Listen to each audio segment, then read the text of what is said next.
Good morning or good afternoon, everyone, depending on where you are in the country today. My name is Scott Schmidt, and I am with Dentistry Today magazine. Thank you for joining us for today's webinar titled Integrating Teledentistry into Your Practice, brought to you by Smile Direct Club and powered by Dentistry Today. Today, we are led by a panel of telehealth experts on the real questions and opportunities providers will have integrating teledentistry into their practice in a post-COVID-19 world. Please join us after the webinar for a 10 to 15 minute question and answer session. Today's panelists include Dr. Jeffrey Solitzer, Chief Clinical Officer for Smile Direct Club, the oral care company that created the first direct-to-consumer telehealth platform for teeth straightening. Dr. Solitzer is responsible for the clinical leadership of the organization's network of more than 250 licensed dentists and orthodontists to ensure all patients receive the best treatment. Since joining Smile Direct Club in 2017, he has been a key part of enhancing and innovating its operations. Dr. Solitzer has a strong and extensive background in dentistry and healthcare. He served as Vice President of Aetna US Healthcare's dental division for nearly a decade. He also worked in leadership roles for several Blue Cross Blue Shield dental companies, providing insurance to millions of people in the US and increasing access to care. During this time, he continued to see patients in the dental practices he owned from 1986 through 2014. Later, he served as Chief Clinical Officer and then Interim CEO for Interdent, a dental services organization with more than 200 dental office locations in 8 states. Dr. Solitzer is a graduate of Temple University School of Dentistry and Muhlenberg College. As Chief Clinical Officer of Smile Direct Club, he is continuing his passion of helping people receive affordable access to a straighter and more confident smile. Dr. Mark Ackerman is the Executive Director and founder of the American Teledentistry Association. Clinically, he specializes in the orthodontic treatment of patients with dentofacial deformity, intellectual and physical disabilities. Dr. Ackerman has published numerous peer-reviewed articles in orthodontics and professional ethics, and his monograph, Enhancement Orthodontics, Theory and Practice, was released in 2007 by Blackwell Wiley. He is a co-recipient of the 2004 B.F. and Helen E. Duell Award from the American Journal of Orthodontics and Dentofacial Orthopedics, which is given annually to the highest rated clinical research article published in the previous year. Dr. Ackerman was the editor-in-chief of Special Care in Dentistry Journal from 2013 to 2016. Mike Davis, our third panelist, is President and Chief Operating Officer of Dominion National and has overall responsibility for the company. Mike has nearly 30 years of experience in dental benefits and has served in various executive positions with MIDA Dental Plans, a successful DHMO in the Mid-Atlantic region prior to establishing Dominion. Mike has been instrumental in driving the innovation of Dominion's systems, services, and plans since its inception in 1996. Most recently, he has led the company's pursuit into teledentistry to improve outcomes, member satisfaction, and experience. Under Mike's leadership, Dominion has grown to serve over 900,000 members, offer access to over 350,000 national dentist listings, expand to 14 states, and employ a staff of over 200.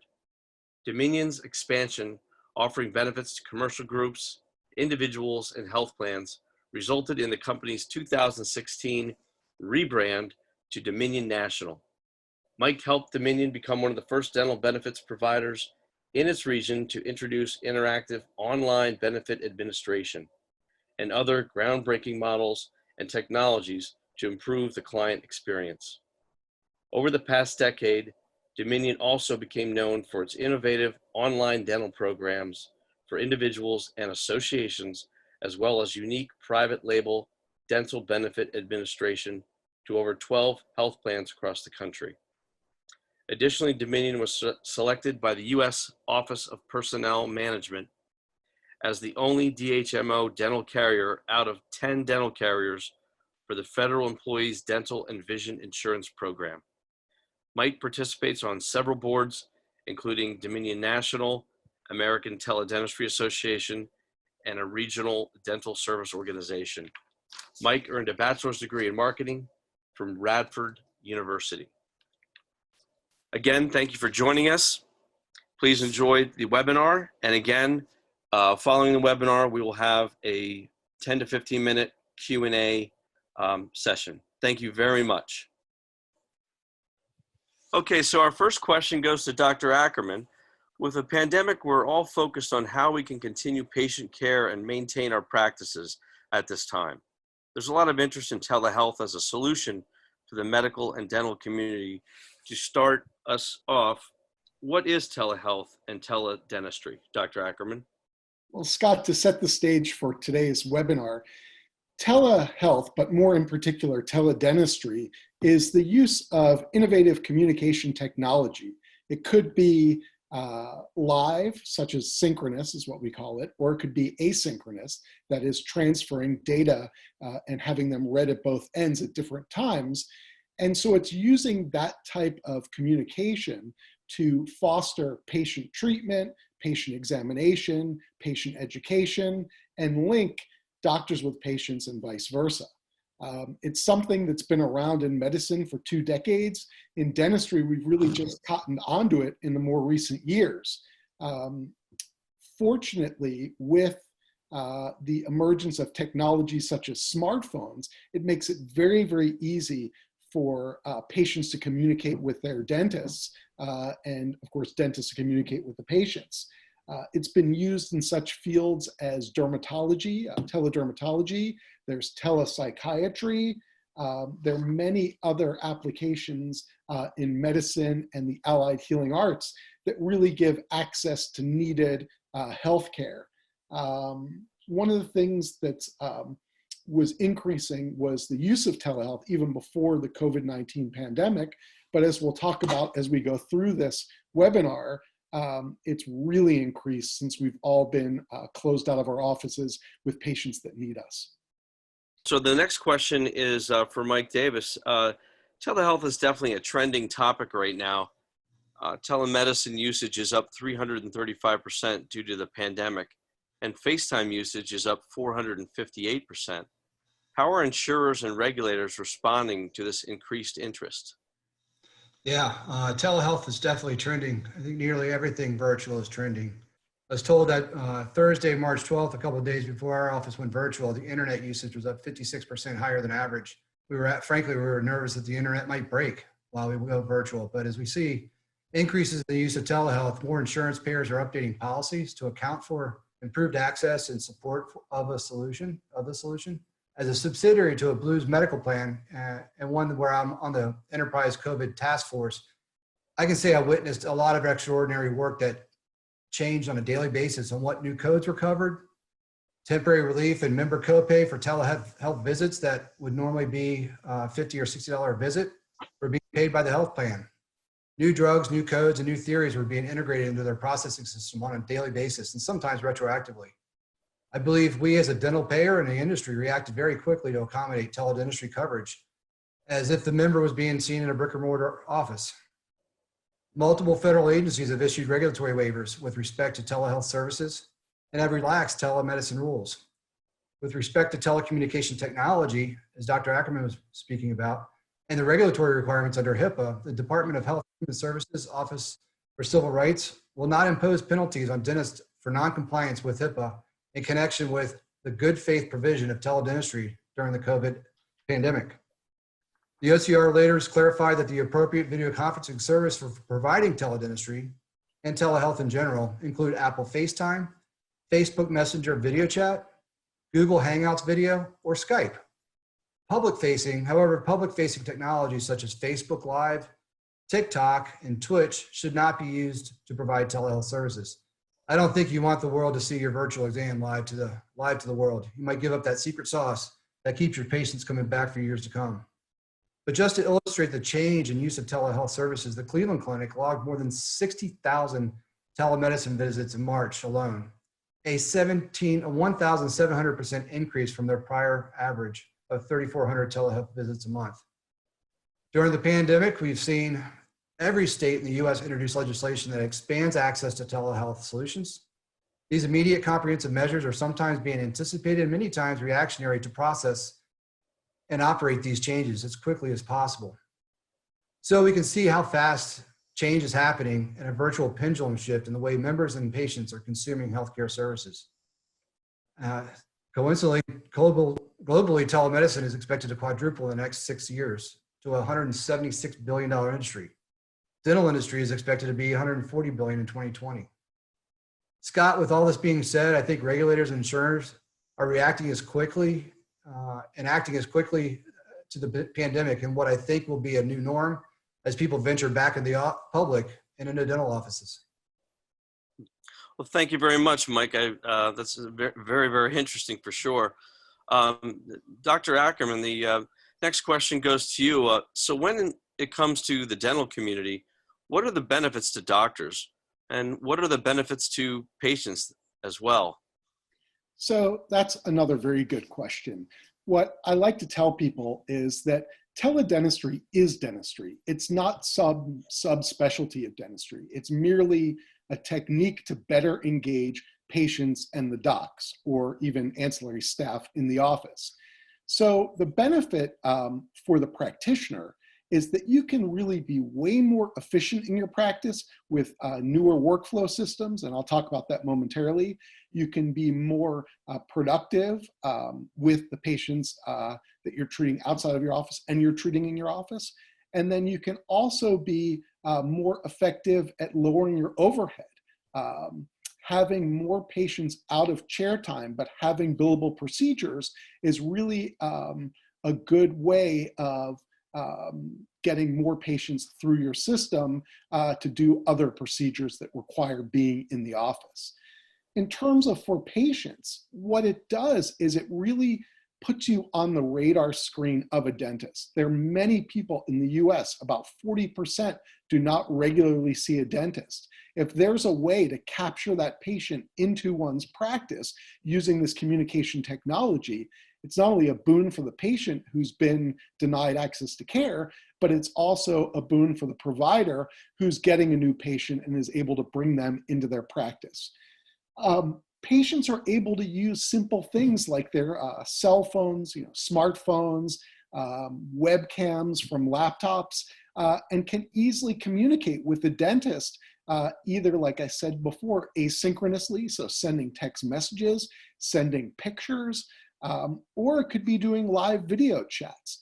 What I like to say is teledental technology is not a one-size-fits-all, so that you have to decide for you as the practitioner, when is asynchronous the best case use or when is synchronous the best case use. I can tell you later on as we discuss this what my preferences are, but I think that it's so easy to use both types and it's so easy for the patient. That's a major benefit of incorporating this technology into your office. And again, it's not very hard to do that. And I'm sure we'll have questions later about doing just that. Dr. Solitzer, can you share your experience with teledentistry? Yeah, sure, Scott. Smile Direct Club's teledentistry platform has been around for 6 years now, and it was the first direct-to-consumer telehealth platform for straightening teeth. So we found a way to actually not only do data gathering and information sharing, but we actually found a way to do diagnosis and treatment, which is really cool. So through the Smile Direct Club teledentistry platform, I can deliver the same level of care as I would in person in my traditional setting, which includes monitoring all aspects of clear aligner orthodontic treatment for my patients. I can manage the patient consent process. I can create access to medical and dental histories and perform regular check-ins, whether it's every 30 days, 60 days or 90 days, and looking at all the patients' improvement and track their patients' performance through the level of care, through the treatment plan. And then I can also adjust the patient's treatment plan at any time should I think an intervention is required.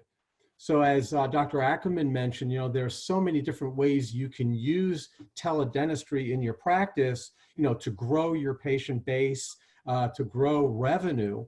It also enhances your ability to become significantly more efficient. And it's not just necessarily for, again, data gathering, but also for a patient assessment and treatment planning and treatment. Well, thank you, Dr. Sulzer. Dr. Ackerman, can you please share your experience? In my years of practicing teledentistry, I've used asynchronous, which are good digital photos, and I've used synchronous, which is live video. The interesting thing is, and the literature shows this in the telehealth studies, is that from good resolution digital photos, and when I say good resolution, I'm talking about an iPhone or any other smartphone, you can really detect and understand a tremendous amount of information about the patient. You can monitor the remote treatment that you're doing and really stay on top of those, twists and turns of, for instance, how teeth are moving.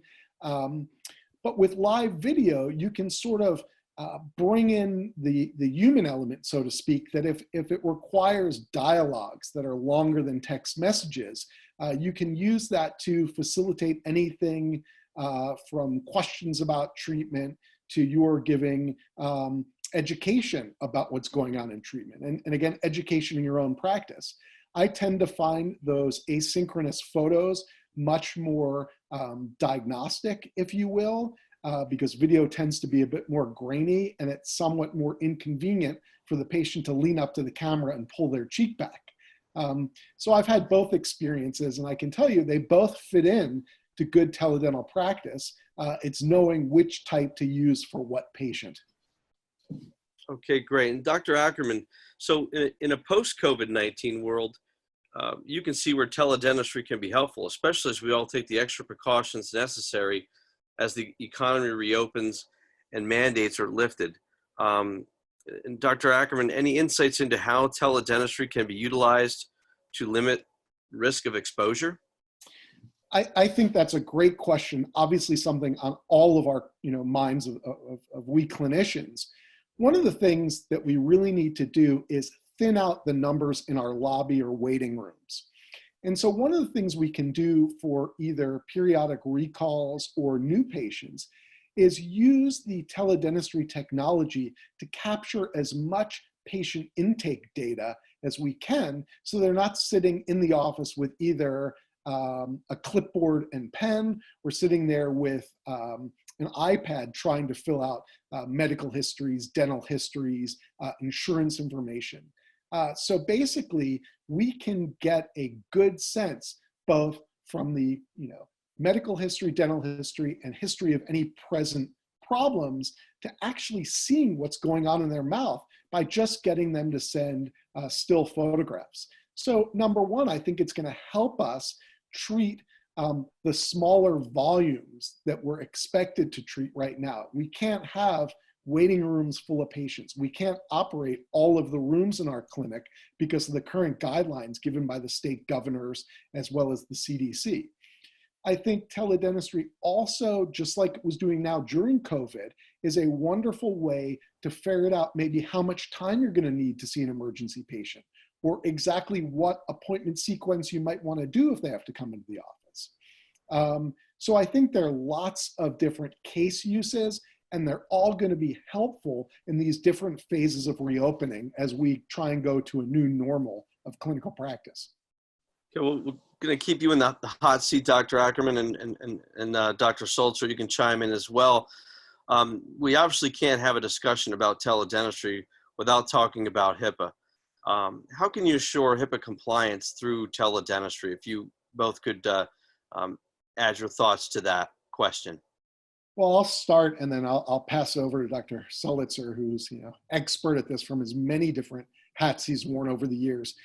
As Mike Davis said, the OCR has given permission, and governors have relaxed some of the specifications about the technologies needing to comply with. So for instance, sending emails with patient photos is not HIPAA compliant in the ideal world. But because these restrictions were relaxed by these various governing bodies, you can use simple techniques now to transfer information while we're still in the active COVID mitigation phase. And then in these early phases, when we come out of COVID, you can use means like Zoom conferencing or Skype to do synchronous.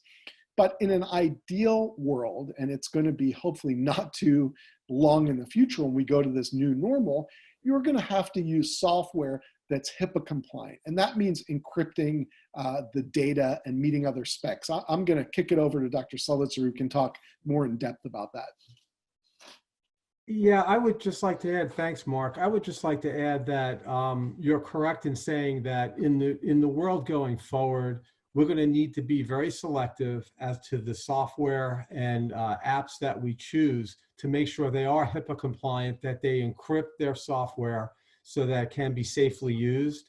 And I think if we're very diligent and focused on being able to do that, we should be fine in interfacing with our patients. I can tell you at Smile Direct Club, we have a HIPAA compliant platform that we use for our affiliated doctors. And we've also offered our applications and our platform to other doctors who aren't affiliated with us. And our particular platform is HIPAA compliant. And we're actually offering this to doctors, or general dentists and orthodontists for free. But there are other services that are offered that you can get access to that are HIPAA compliant, that might charge monthly fees anywhere from $100 to $300, $400 a month to gain access to these platforms, these applications, which are wonderful in the ability to share information between you and your patients and between you and other doctors, so you can expand your telehealth or teledentistry utilization going forward. Mike, back to you. I'm sure a lot of our audience is wondering about payments for services provided via telehealth. Can you share with us a little how telehealth works with insurance? What are the differences between in-person and telehealth payments? Yeah, certainly. I think even though virtually anywhere in the world you can do a telehealth visit, it's still a local thing because you're following state regulators and state laws.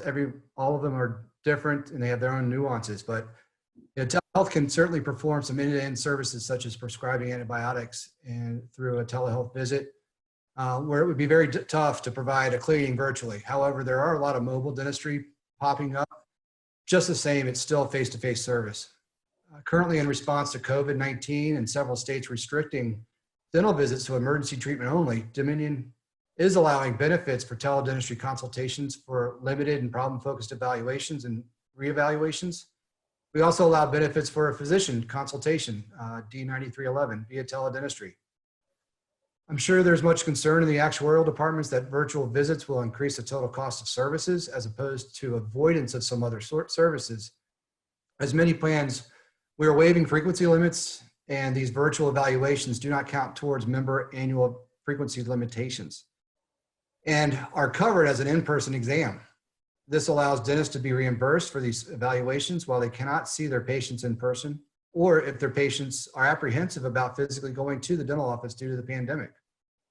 To receive teledentist payments, we ask the dentist to submit a regular claim with proper ADA codes such as DO-140, as well as a teledentist code, whether it's D9995 or D9996, to notate this was a virtual exam, and therefore we will know that will not apply this visit to the annual frequency limit for exams. So there really is no real difference in the claim submission or claim processing for a virtual exam, but we're also looking at continuing this benefit for the rest of the year and perhaps perpetually. There are a lot of other benefit improvements for members in 2020 to incentivize membership to seek services we try to recover from COVID. But at this point, I do not see a real difference in an in-person versus virtual visit in the payment process or the claim processing. So just submit a claim form as you normally would for an in-person visit. I think one of the things that I would add too is with the various relaxed rules during COVID, the Center for Medicaid Services has basically said that any procedure that you feel you can do with teledentistry and you document that as normal, you can bill for. So in my own practice, and being an orthodontist, one can do a number of things now, aside from remote aligner therapy, one can treat traditional patients remotely and keep on top of the treatment. Well, Dr. Ackerman, that is a great segue into our next question, and last question here for the webinar. What are the revenue streams? And this question actually would go out to Dr. Ackerman, Mike Davis, and Dr. Solitzer. What other revenue streams can you create with telehealth? If you all three could chime in on your thoughts on that. Well, there have been several companies that had started before COVID, but have really taken off in terms of providing emergency dental consultations. So in your own office, you could be providing care to people in the community that don't have a dentist per se, because there are always going to be people who at 7 o'clock at night have some dental problem, and using your teledentistry technology, you could easily step in and like Mike had said, either prescribe antibiotics if needed, prescribe some type of analgesia, and decide whether or not the emergency rises to the level of that person having to go physically into the office, or it can wait till the next day or other time. So I see that as one revenue stream. I'm going to turn it over to Dr. Solitzer, who's more entrepreneurial than I am. Yeah, sure. Thanks, Dr. Ackerman. I see an opportunity for services, from a general dentist's perspective of whitening, check-ins, and that kind of thing.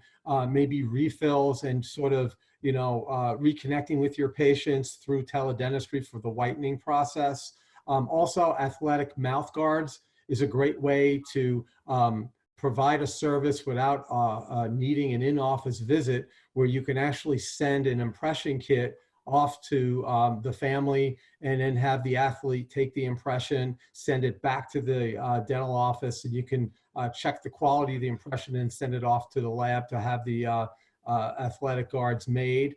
And then, of course, as I mentioned in the very beginning, it's not just necessarily for screening and maybe triage, but teledentistry can be used for actually, active treatment. So, it's kind of looking at your practice, looking at the things that you do each and every day, and trying to figure out ways to become significantly more efficient in a world that's forcing us to do so in order to remain viable and survive through a process like this and in the post-COVID world. I'll just turn it over to Mike for any additional comments on this from a revenue perspective. Yeah, I think there's a tremendous amount of opportunity out there, and it might not be just for dentist revenue, but in the dentist area. But become a part of a teledentist company to do the virtual exams and peer review or second opinions as a contractor during off hours. But I think we were having a conversation offline before, and I think there's this digital screening with COVID. I think people are really nervous about going back to the office. I think people have always been nervous about going to a dentist. And I think the number one reason people don't go after money is they're anxious. And I think digital screening or triaging or prepping somebody like kind of the virtual lobby, doing the consent forms, getting ready for doing a virtual exam, you kind of know what you need to do when the person comes in the office. So they don't have to come in once. They don't have to come in and get a cleaning done and say, hey, need to come back in. You got a filling that I need to do and come back in. Well, that person's going to be anxious again. So I think to improve patient satisfaction, you perhaps can be a little bit more efficient in the patient chair to manage 2 visits in one, making the dentist more productive, making the patient happier. They don't have to come in twice and they don't have to get anxious about it, and maybe skip that second appointment, and that filling turns into a crown. So I think there's a lot of ways dentists can be efficient, remove that lobby effect that they have. Certainly ask COVID questions ahead of time. Do they have a temperature? Do they have, they've been in contact with somebody that has COVID? So you can do some pre-screening. So I think all in all, it's an improved patient experience as we open up the door to teledentistry. And I know we're not doing services, cleanings and fillings virtually, but we are managing our patient experience better and hopefully we'll be able to become more productive in the office and improve patient satisfaction. So I think there's a lot of advantages, and with those advantages, I think comes better productivity, more revenue, and hopefully more patients because you accept this type of virtual environment into your work stream. Well, thank you very much. I believe that covers our questions, and I want to thank Dr. Ackerman and Dr. Solitzer and Mike Davis for the expert insight into telehealth and teledentistry. Also want to let the attendees know to stick around for a brief question and answer session. Doctors, if you have any other insights you'd like to add, you can do that now. I think I would sort of say in closing my part that it's a really exciting time. It's recalibrating the way we in dentistry are thinking about treating patients. We've got these unfortunate restrictions on how we slowly get back into more full-time practice. But at the same token, it's making us reevaluate all of the workflows in the practice. And I think that when we look back, a year forward and realize how this virtual these virtual dental workflows really helped us along the way. So I'm looking forward to good things in the future. Yeah, thanks, Mark. I'd just like to add that, through crises like this, emerges more efficient, more effective businesses. And I think now it's up to all of us as doctors, whether we're orthodontists, periodontists, or GPs, whoever we are, to look deep and figure out how do we respond to this and make our offices more practical, cheaper to run, and also more effective in addressing our patients' needs and concerns. So in the end, it kind of clears things out for us, gives us a new start. And I know a lot of my colleagues I've been speaking with over the last, say 2 months, have been figuring out all sorts of new innovative ways to run their practices, do more remote things through teledentistry, be more efficient, as Mike mentioned, in the office, doing more services per patient. So you don't have to turn the operatories over as much, all those kinds of things that make a lot of sense in running a good business. So I think in the end, as much as we struggle now, we'll come out as a better company. And I know at Smile Direct Club, that's how we're looking at it as well. We're taking measures to be just more efficient at what we do each and every day and be able to respond to patients, our customers' needs. I'll pass it over to Mike for final comments as well. I just would support everything you're saying. We're taking this idle time, so to speak, and we're really trying to come out of this pandemic and this trying time. It's hard for everybody, but we want to come out of it faster, better, stronger, and easier to work with. So I think I just reiterate everything that Dr. Ackerman and Dr. Solitzer said. Just want to do improvements, and it's amazing seeing the American way to do this and be better when we come out of this. And don't fail. Let's get better and stronger. So it's been an interesting time, but I think we're going to be a better community when we come out of it. Well, thank you again, everyone. We really appreciate it. And thank you to Smile Direct Club for sponsoring this very informative webinar. Again, please stick around for a 10 to 15 minute question and answer session. And again, thank you very much. We have our first question in for, I believe this goes to Dr. Ackerman. Assuming the patient is an established patient of your practice. I think I would, I think what's being asked is, can you do teledentistry on patients you've never seen, or do they have to be an established patient? And I first have to give the history that this was debated and legislated in telemedicine years ago. In all 50 states, a doctor-patient relationship can be established via telemedicine. In teledentistry, there are some states that are, I should say, state boards of dentistry that are putting rules in place to mandate an in-person visit. However, most of the statutes related to teledentistry defer back to the telemedicine statutes. My personal view is it would be very restrictive, and why we would see teledentistry as different than telemedicine is, a crazy question. One of the attendees also brought up the whole e-prescribing thing, notion of e-prescribing. It's done all the time in medicine and, in dentistry, in emergency care and emergency triage. It's essential to be able to offer that type of treatment if you feel that you've adequately diagnosed the condition. Thank you very much, Dr. Ackerman. I also want to pose this question. This question comes in to all the panelists. Basically says, how do I get started? Well, why don't I start with that? That's a great question. And, there are many different ways to get started. First is to assess your practice, how you are today. Have you been shut down completely, depending upon what state you're in? Some states now, of course, are opening now, and the ability to treat patients has been expanding beyond just emergency care. Some states are open as usual. But that doesn't mean you wouldn't necessarily use your teledentistry capabilities. So my recommendation would be something similar to what Dr. Ackerman mentioned earlier, which is maybe perform some intake through teledentistry platform.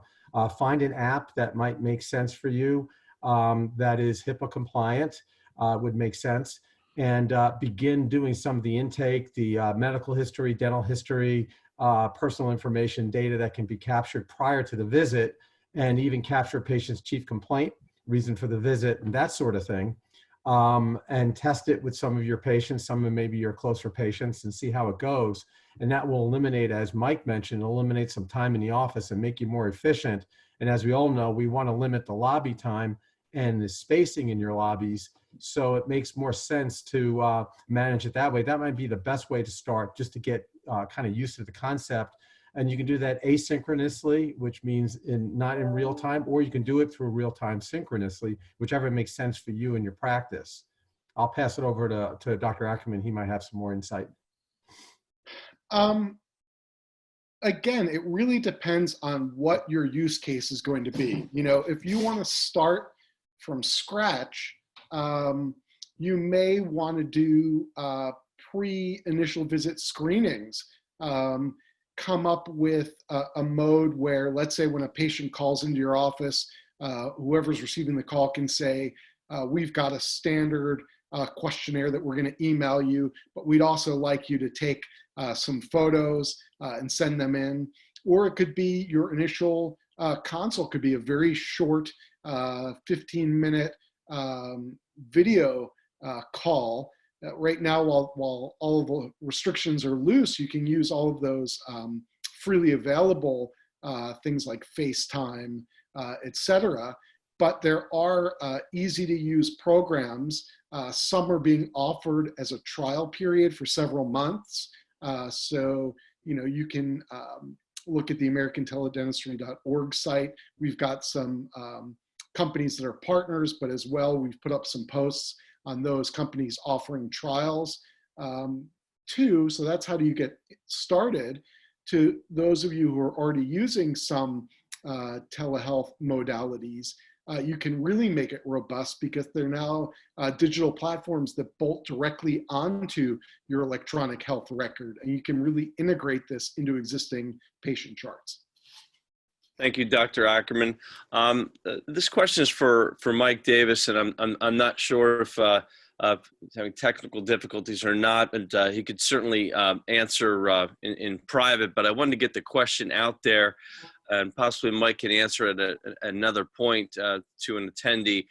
The question is, what insights did Dominion National observe from its teledentistry pilot program? And again, we can have Mike answer that once he's available for that, or we can address that on the archived version of the webinar. But I did want to get the question out there, at least on the webinar, and then we can certainly answer that at another time. We do have another question from an attendee, and this could go to all the panelists. What will keep patients from trying to second guess every step of their treatment with free teledentistry opinions?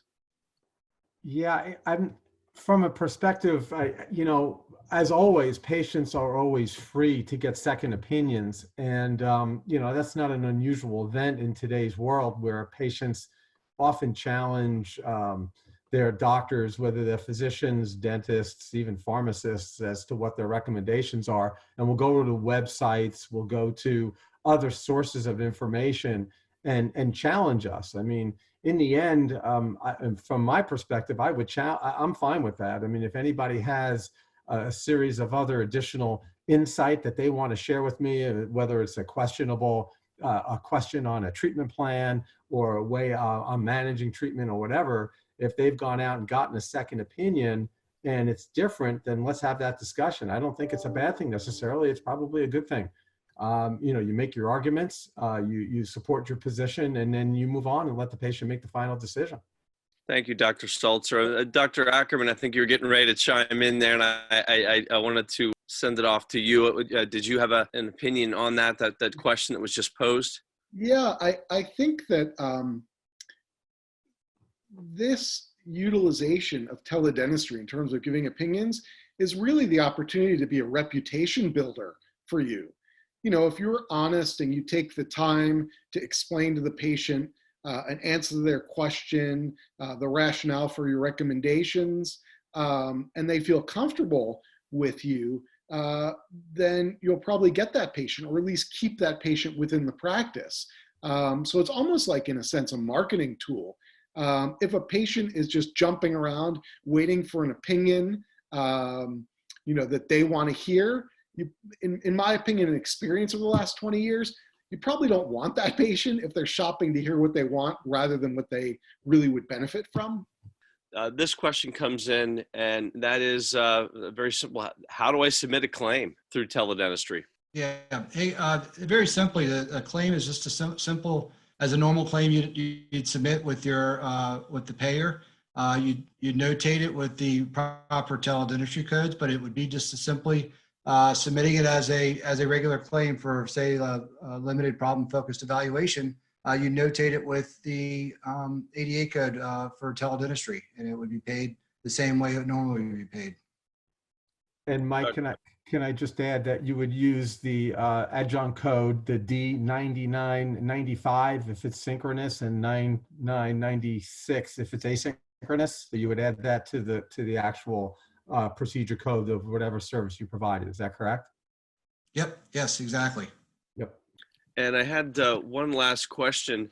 Are there any differences or how does this apply to a private practice versus a group practice? So are there any challenges or hurdles as far as you being a single dentist in a practice or a group practice with regards to teledentistry?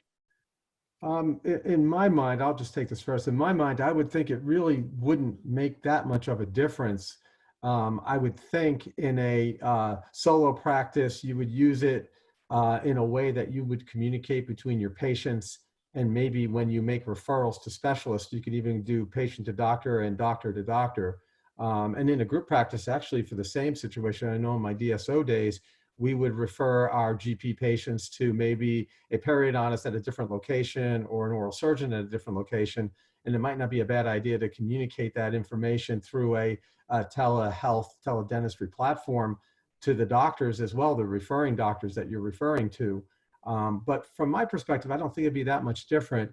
And I just wanted to also add, just for everyone's sake, that if you're interested in starting with getting access to some of these applications, these apps and such from a teledentistry perspective, you can find out more information at smiledirect.club.com, and we'll be able to offer you access to our applications for free to get a sense of what it feels like, and then you can either use that going forward or find other apps as you go through the process and learn how to use it. But anyway, I'll pass it back over to either Mike or Mark if they have any additional comments about the question. Well, it raised another thought. I've got on the American Teledentistry site a quick start download. It's a Word file or a PDF document. And what it raises that was sort of outside the scope of today's short webinar is your malpractice insurance considerations, understanding statutes of teledentistry in your state, and a checklist of things that you really need to explore before you initiate it. Now, we're very fortunate because of the COVID experience that states have given much clearer documentation as to what you can do. And right now it's robust. I know of very few states that are prohibiting teledentistry. There's only one that I know of, and that would be Texas. But other than that, I think that most states realize the importance of giving patients a safe and flexible way to interact with their dentist until it's clear to go in for routine visits. Thanks very much, Dr. Ackerman. I really appreciate it. And Dr. Sulzer, I'm glad that you put out the Smile Direct website. I also wanted to thank Smile Direct Club for sponsoring this extremely informative webinar. In these challenging times as dental professionals get back to work, and I wanted to remind attendees to also go to both the Dentistry Today website, www.dentistry.com, as well as the Smile Direct Club website, as Dr. Sulzer had mentioned earlier, to view the archived version of the webinar. So if you didn't get a chance to see it live today, and those that did get to see it live today, please refer it to your dental colleagues, and it'll be up on both of our websites. And you can certainly ask any of the panelists questions, or email them right into Dentistry Today, and we will answer those for you. So thank you again to our panelists. Thank you again to our attendees. Everyone stay well, and have yourselves a great rest of your week.